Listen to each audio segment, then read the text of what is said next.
கன்னி ராசிக்காரங்களை பார்த்தீங்கன்னா அந்த குரு பயிற்சி 9ஆம் இடத்துலேருந்து 10ஆம் இடத்துக்கு பயிற்சி ஆகுது.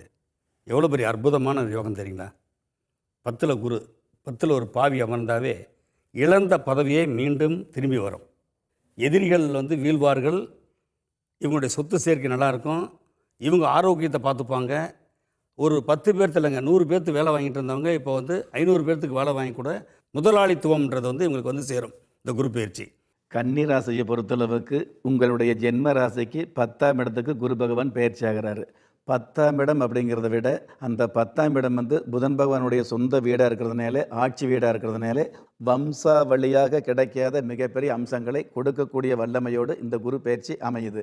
உத்தியோகத்தை பொறுத்தளவுக்கு நம்ம உத்தியோகம் போயிட்டு இருக்கிறோம் அப்படிங்கிறத விட சொந்தமாக தொழில் ஆரம்பிக்கக்கூடியது அல்லது சொந்தமாக வியாபாரம் ஆரம்பிக்கக்கூடியது, ஆரம்பிக்கிற அந்த வியாபாரத்தில் அபாரமாக சம்பாதிக்கக்கூடிய மிகப்பெரிய வல்லமைகளை இந்த குரு பகவான் நிச்சயமாக கொடுக்கக்கூடிய அமைப்பில் பயிற்சி அமையுது. கன்னிராசிக்காரங்க 99% அவங்களுக்கு எல்லா வேலையும் நின்று போய் கிடக்குது.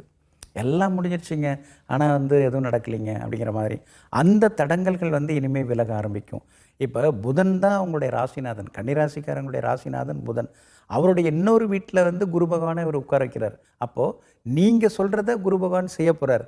நீங்கள் என்ன நினச்சிட்டு இருக்கீங்களோ அதை உங்களுக்கு செய்து கொடுக்க போகிறார். இது வரைக்கும் எதெல்லாம் கனவாக இருந்ததோ அதெல்லாம் நனவாக போகிறது. ஒன்றே ஒன்று தான், 10ஆம் இடத்துல குரு இருக்கும் பொழுது யாருக்கும் இரவலாக நகைகள் தரக்கூடாது, பணம் தரக்கூடாது, ஜாமீன் கேரண்டர் கையெழுத்து எதுவும் போடக்கூடாது. இதெல்லாம் ரொம்ப கவனமாக இருக்கணும். அது மாதிரி உங்கள் பேரை தப்பாக ஒரு சிலர் பயன்படுத்த வாய்ப்பு இருக்குது. அதில் கொஞ்சம் கவனமாக இருக்கணும். மற்றபடி இந்த குரு பயிற்சி மாபெரும் வளர்ச்சியை தரக்கூடியதாகவும் உங்களை ஒரு சாதனையாளராகவும் நிச்சயமாக மாற்றும். கன்னிராசிக்கு குரு பகவான் 10ல் வந்துருச்சேன்னு சொல்லி யாரும் பயப்பட தேவையில்லை. ஏன்னா 10ல் குரு பகவான் இருந்தாலுமே குருவோட பார்வை 2, 4, 6 இந்த 3 வீடுகள் மேலே விழுகிறதால அது மூலமாக வரக்கூடிய நல்ல பலன்கள் கண்டிப்பாக உங்களுக்கு கிடைக்கும்.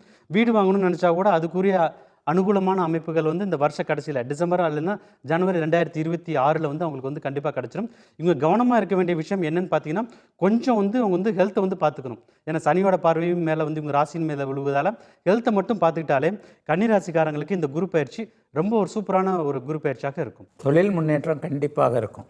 என்ன தொழிலில் கொஞ்சம் அலைச்சல் இருக்கும், கஷ்டப்படாமல் இங்கே ஒன்றும் கிடைக்காதே. ஆக ஒரு தொழில் முன்னேற்றத்திற்கு தேவையானது உழைப்பு தானே. அப்போ உழைப்பை கொஞ்சம் குரு பகவான் அதிகமாக எடுத்துக்குவார். ஆனால் முடிவில் பணத்தை கொடுப்பார் என்பது தான் அந்த 2ஆம் இடத்து பார்வையை குறிக்குது. ஆக கன்னிராசிக்காரர்களுடைய தொழில் முயற்சிகள் அத்தனையும் பலிக்கக்கூடிய அருமையான நல்ல அற்புதமான ஒன்று. அப்படி கொஞ்சம் சில சங்கடங்கள் இருந்தால் கூட அதை தீர்த்துக்கிறதுக்கு போரூர் சிவாலயத்திற்கு போய் அவங்களுடைய ஜென்ம நட்சத்திரத்தன்னைக்கு கும்பிட்றது ஒரு மிகப்பெரிய பரிகாரமாக கன்னிராசிக்காரர்கள் எல்லோருக்குமே அமையும்.